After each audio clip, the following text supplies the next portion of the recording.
December 17, 1944, Schnee Eifel, Western Front. Snow hammered the forest in sheets so thick they swallowed the horizon, muting every distant scream of artillery beneath a blanket of white silence. In a captured American foxhole, illuminated only by the ghostly flicker of a dying flare, a group of German infantrymen huddled around a single metal tin they had never seen before. Its label was strange, almost playful compared to the gray utilitarian rations they carried. Inside it were colors, real colors, that made one soldier whisper that it had to be a trick, some kind of American psychological weapon meant to torment starving men with artificial hope. The Battle of the Bulge had turned the Ardennes into a maze of broken bodies and burned-out trees, and nothing that fell into German hands looked like it belonged to the same world they were fighting in. But this ration did. It gleamed like a relic of a country untouched by war. To the men who hadn't tasted meat in days, it looked impossible. When German supply officers first reported these tins appearing across overrun American positions, High Command dismissed them as exaggerations created by exhausted units.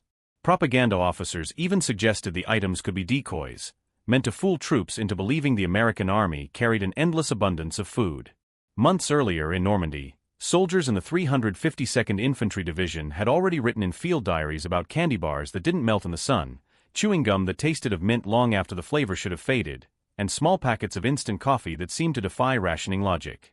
None of it made sense to men who had been living on thinning portions of black bread, ersatz coffee made from roasted barley, and sausages stretched with turnip filler. As the German war machine strained under the weight of collapsing supply lines, news of these American rations took on an almost mythical quality, described in letters home as the food of a land untouched by bombs. Yet in the frozen Ardennes, myths offered little comfort. Inside the foxhole, the men stared at the tin as if it hid a weapon more dangerous than a rifle, proof that the enemy marched not just with tanks and aircraft, but with a level of industrial strength they had never imagined. One soldier finally pried it open with a trembling knife, expecting the contents to reveal some bitter taste or chemical tang. Instead, steam rose. Real steam. The warmth of beef, vegetables, and spices spilled into the air, mixing with a metallic smell of gun oil and melting snow. For a moment the forest fell silent again, as if the war itself paused to witness what the men could no longer deny: the ration was real. In the days following the discovery of the steaming tin in the Ardennes snow, scattered German units began reporting similar encounters with captured American field rations. What had first been dismissed as improbable now took on the weight of undeniable truth. Soldiers from the 277th Volksgrenadier Division described opening crates abandoned during rapid U.S. withdrawals and finding neatly packed meals sealed in waxed cardboard, each portion encased with a precision that looked more like factory-line engineering than battlefield improvisation. Some diaries recorded the shock of seeing canned fruit, something many troops had not tasted since the early years of the war, when Germany's supply network still stretched across Europe. Now, even basic preserves were luxuries impossible to dream of. As the winter offensive stalled and German troops began to rely on whatever they could salvage, the contrast between the two armies grew stark. The German ration system, built on the assumption of fast victories and plundered resources, had eroded under Allied bombing, fuel shortages, and the relentless drain of the Eastern Front. For many infantrymen, daily meals meant thin barley soup, hard bread that cracked teeth, or sausage made from whatever protein sources remained. In some units, dried peas or ersatz spreads comprised entire meals. The war diaries of officers like Major Hans von Luck noted that hunger had become an enemy as dangerous as artillery, sapping morale and weakening men to the point where marches that once seemed routine now felt insurmountable. Meanwhile, the American C-ration, standardized, mass-produced, and delivered in staggering quantities, seemed almost futuristic. Each meal came with a main course, crackers, powdered drinks, candy, cigarettes, and even small tablets of salt or sugar. The scale alone was astonishing. American logistics officers coordinated thousands of trucks, depots, rail lines, and port facilities to ensure every frontline soldier had something resembling a complete meal.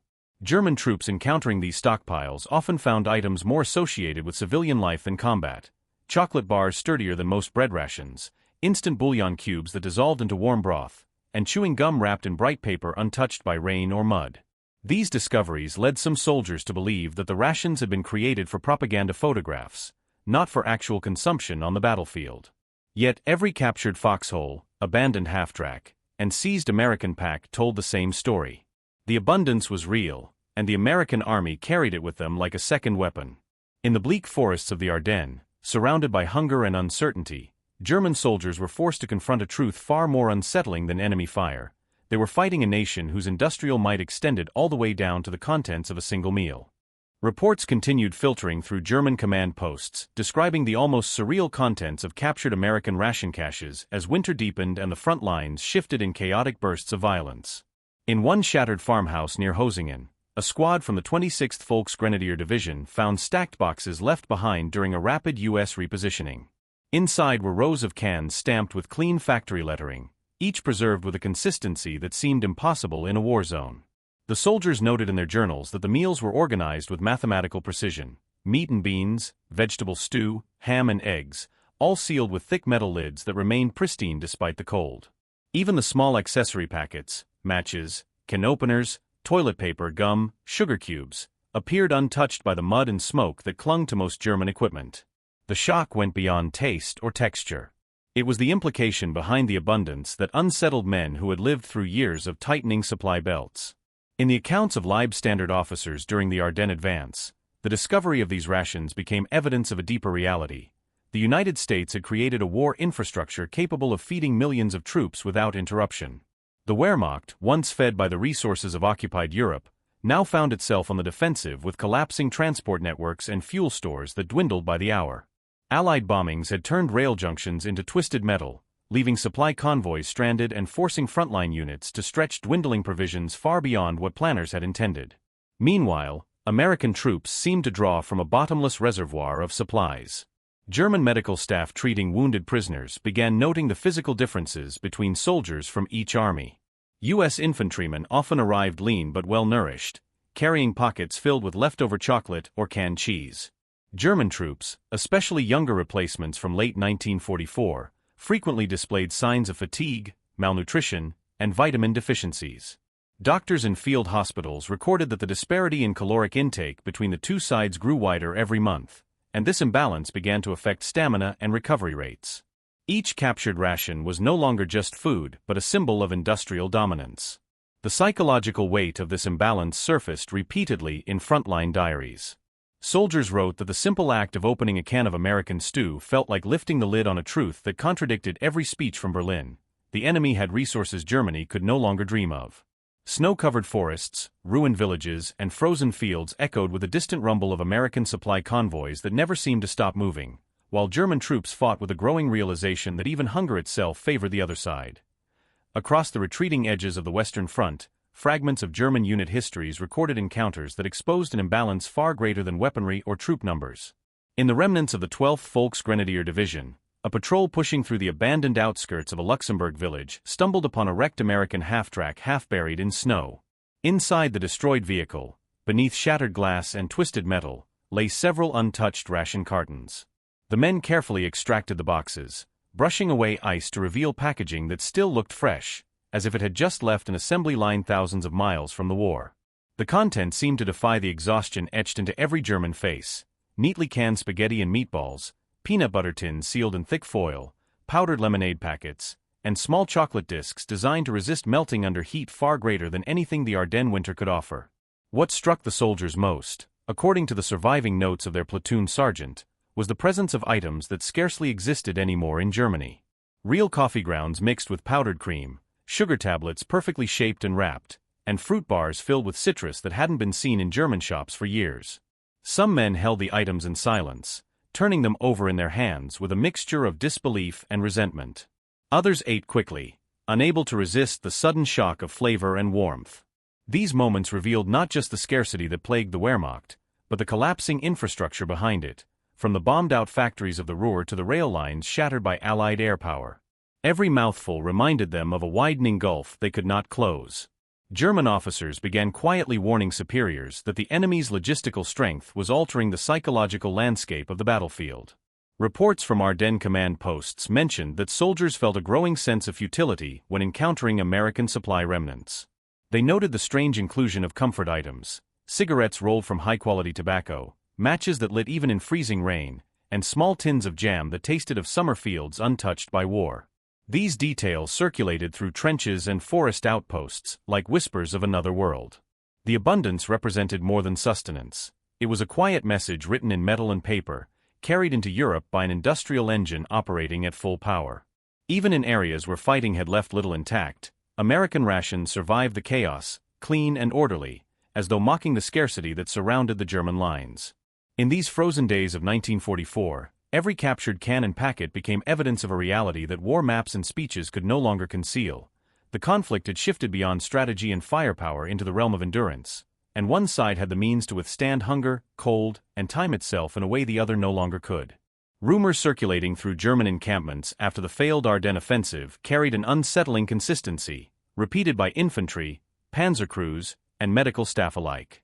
In a ruined barn outside Stavelot, a medic from the 9th SS Panzer Division wrote that captured American rations revealed a level of planning that felt more like peacetime industry than battlefield improvisation.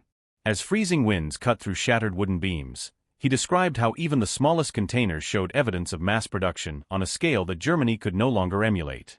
Every can was stamped with uniform dates and codes, each identical to the next, as though they had been assembled in facilities running without interruption, facilities far beyond the reach of Luftwaffe bombers. The medic noted that while German troops relied increasingly on scattered depots and improvised field kitchens, American forces received meals prepared months earlier with ingredients that remained consistent across entire divisions. This stark contrast found its way into the evaluations of German quartermasters struggling to keep units operational. Reports from Army Group B stated that the nutritional value of American rations far exceeded anything the Wehrmacht could distribute by late 1944. While German soldiers often consumed less than 1,500 calories per day during winter operations, U.S. infantrymen routinely received more than double that amount. Field intelligence officers noted that American soldiers' endurance, weight retention, and resistance to cold injuries reflected this caloric advantage. Even prisoners taken near Malmedy and Bastogne carried pockets filled with leftover items, gum with mint oil strong enough to mask the smell of trench life, canned cheese fortified with added fat, and small tins of concentrated chocolate designed specifically to boost energy under extreme conditions. These discoveries led to quiet conversations among officers who recognized that the war had become a contest not just of firepower, but of industrial survival. The diaries of a logistics major attached to the 5th Fallschirmjäger Division described how American rations demonstrated a strategic philosophy Germany could no longer sustain. While the Wehrmacht adapted through substitution and ration cuts, the U.S. Army simply increased production, building more plants, hiring more workers, and transporting goods across oceans untouched by the devastation consuming Europe. The major observed that every captured can opener or accessory packet carried a degree of reliability that spoke to a manufacturing network working around the clock. In the forested ridges stretching from Schnee Eifel to the Meuse, these realizations settled heavily among German ranks. Every abandoned American foxhole, every half-frozen crate, and every unopened tin became a silent measure of the widening gap. The truth hardened with each discovery. The United States had not only outproduced Germany in tanks and aircraft, it had outproduced them in the smallest details of daily survival, reshaping the battlefield long before the next shot was fired and the weeks that followed the collapse of the German advance in the Ardennes. Military intelligence officers began gathering testimonies from frontline units, describing an unexpected pattern. Across the shattered woods from Wiltz to St. Vith, abandoned American supply points revealed something German analysts found deeply unnerving. The U.S. logistical system operated with such precision that even in chaotic retreats or rapid redeployments, food stocks remained abundant, orderly, and intact. A reconnaissance detachment attached to the 15th Panzer Grenadier Regiment reported entering a recently evacuated American camp and finding rows of ration crates perfectly stacked under waterproof tarps. The tarps showed almost no wear despite weeks of exposure to sleet and snowfall, held in place by ropes that resisted fraying in temperatures cold enough to freeze engine oil. The Germans noted that the items inside were arranged according to unit designations, suggesting a supply chain so organized that individual companies could be provisioned almost automatically. This level of planning stood in painful contrast to the improvisation forced upon the Wehrmacht. In one account from a battalion station near Huffeleis, soldiers described boiling snow mixed with crushed hardtack to stretch meager rations.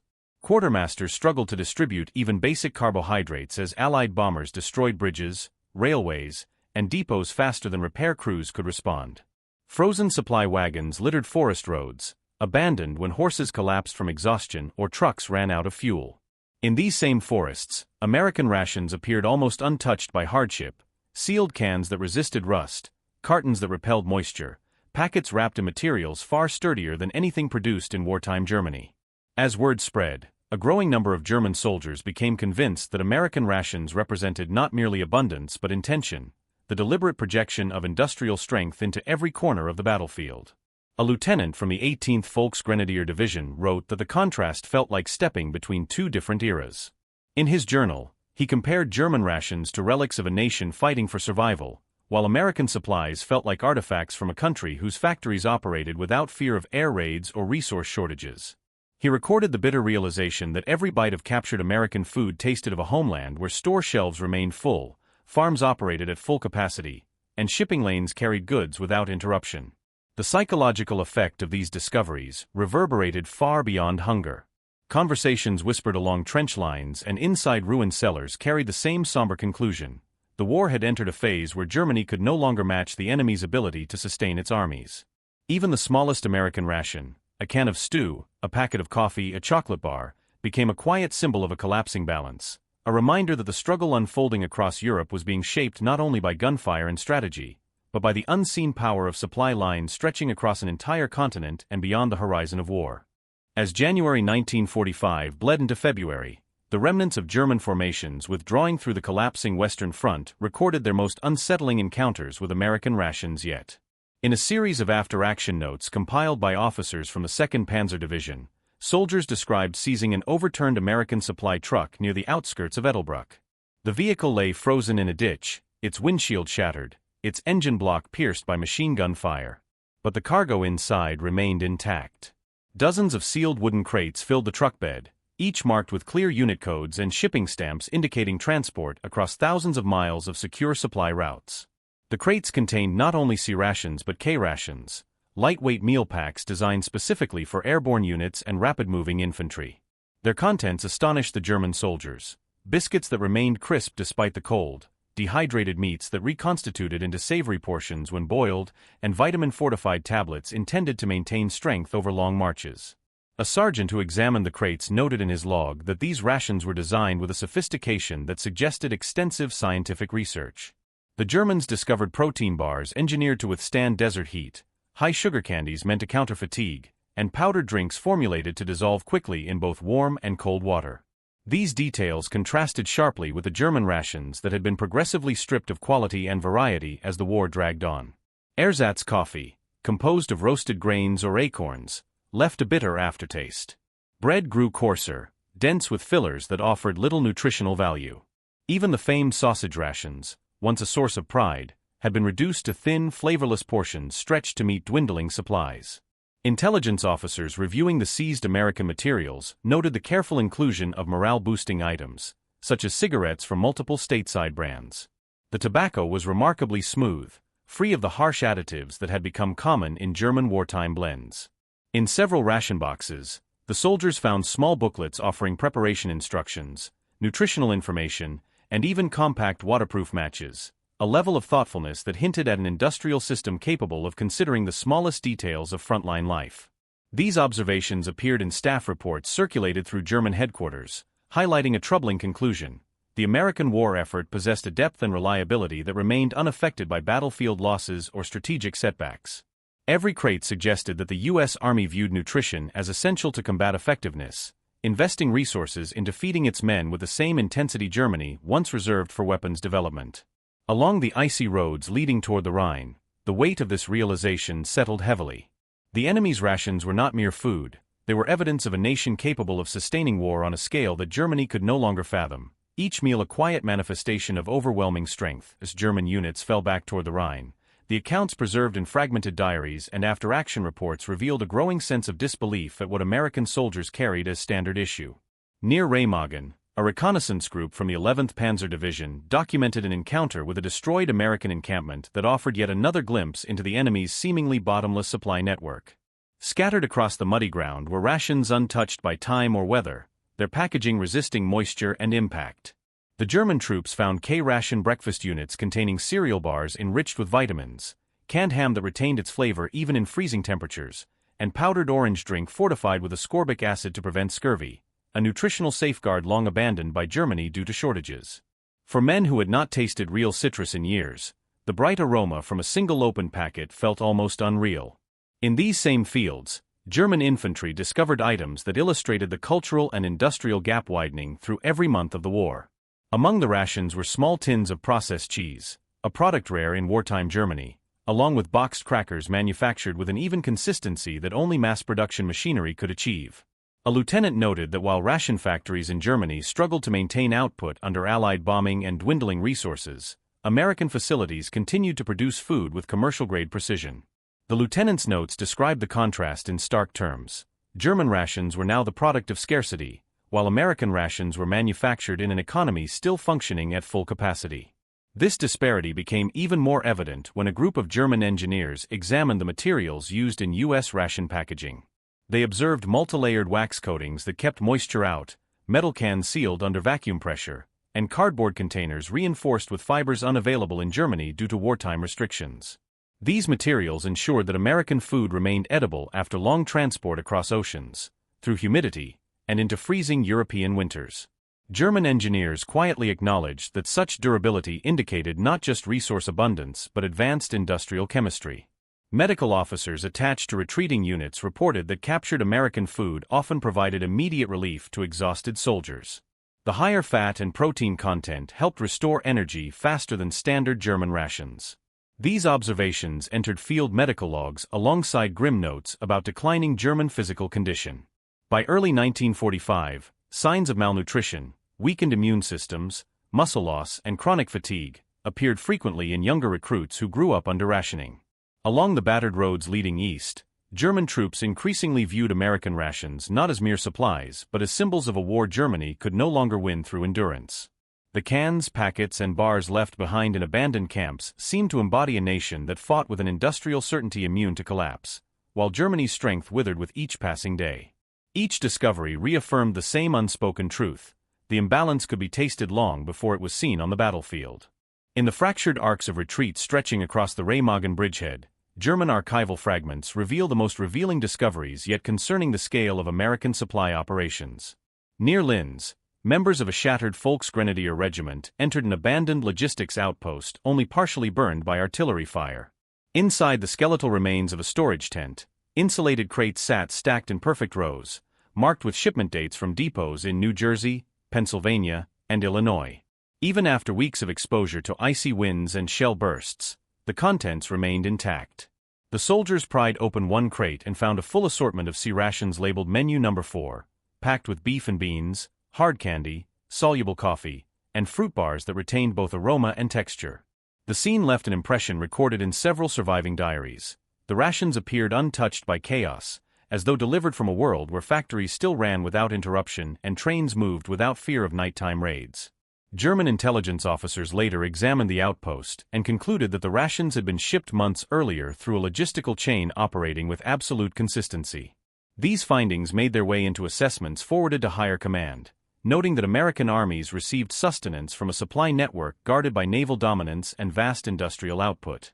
Even under heavy combat, American quartermasters preserved a rhythm of distribution that Germany had not matched since the early victories of 1940. The reports highlighted that while German rations traveled through bombed-out rail stations, makeshift horse convoys, and fuel-starved truck routes, American supplies moved through ports and highways unbroken by aerial devastation.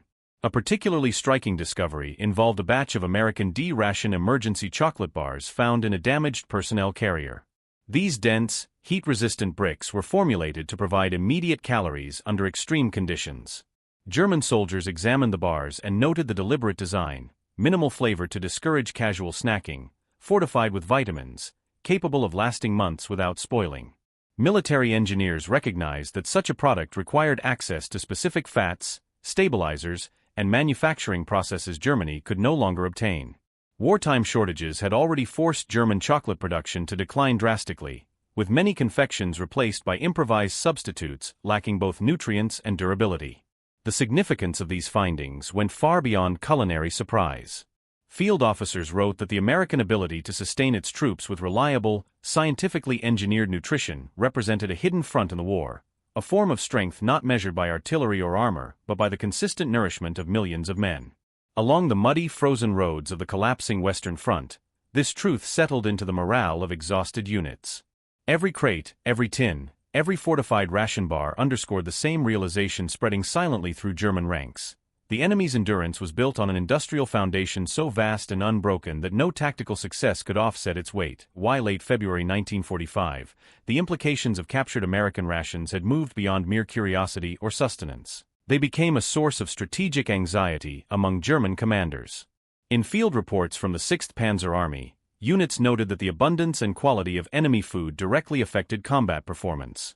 Soldiers who managed to taste the contents of captured crates often returned to their lines revitalized, both physically and psychologically.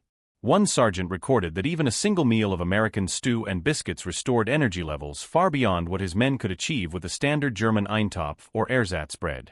The disparity was no longer just about calories. It was a stark difference in endurance, alertness, and morale.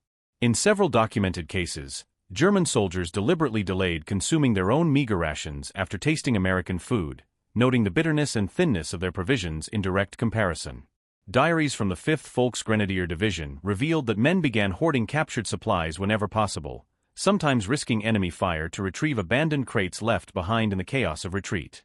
The psychological weight of these encounters was profound. Officers wrote that seeing their troops' hunger juxtaposed with the enemy's abundance eroded confidence and exacerbated the despair that followed each failed offensive. Even battle-hardened veterans commented that the disparity in nutrition was as lethal as artillery, quietly wearing down men who could not fight as effectively on empty stomachs. Medical reports from makeshift German field hospitals recorded rising cases of cold-related injuries, muscle weakness, and fatigue among soldiers reliant solely on reduced rations. Meanwhile, captured American food allowed prisoners to regain strength quickly, recover faster from exposure, and maintain morale. One poignant diary entry by a young German soldier in the 26th Infantry Division described watching a captured American private eat a chocolate bar while laughing with comrades. The soldier's own ration was a soggy piece of bread. "It is as though we fight ghosts," he wrote. "They are alive, nourished, while we weaken with every day." Intelligence units began to formalize these observations, sending summaries to higher command noting that the enemy's operational endurance was directly linked to its logistical superiority. Even minor engagements favored Americans who could march farther, hold positions longer, and recover faster from exhaustion. The German army, increasingly dependent on improvisation and scavenged supplies, faced a chilling reality. Every encounter with American rations was not just a moment of relief or surprise, but evidence of an industrial might that Germany could not hope to match. The disparity in feeding soldiers had quietly become another front, one in which defeat was measured not in guns or tanks, but in every missing calorie and every fortified bite left in abandoned crates. By early March 1945, the evidence of the United States' logistical supremacy through rations had become undeniable, permeating reports from every surviving German unit along the Western Front. Soldiers from the 15th Panzer Division documented encounters with massive abandoned supply caches near Trier, where entire pallets of American food tins, boxed meals, and accessory packets remained untouched. The men carefully sifted through these provisions, noting the meticulous labeling, airtight seals, and durable packaging that had allowed the rations to survive artillery fire, freezing rain, and weeks of exposure. Even the powdered eggs retained their texture, the dehydrated vegetables expanded properly when boiled, and the chocolate bars remained solid, resisting the cold that would have rendered German substitutes brittle and tasteless.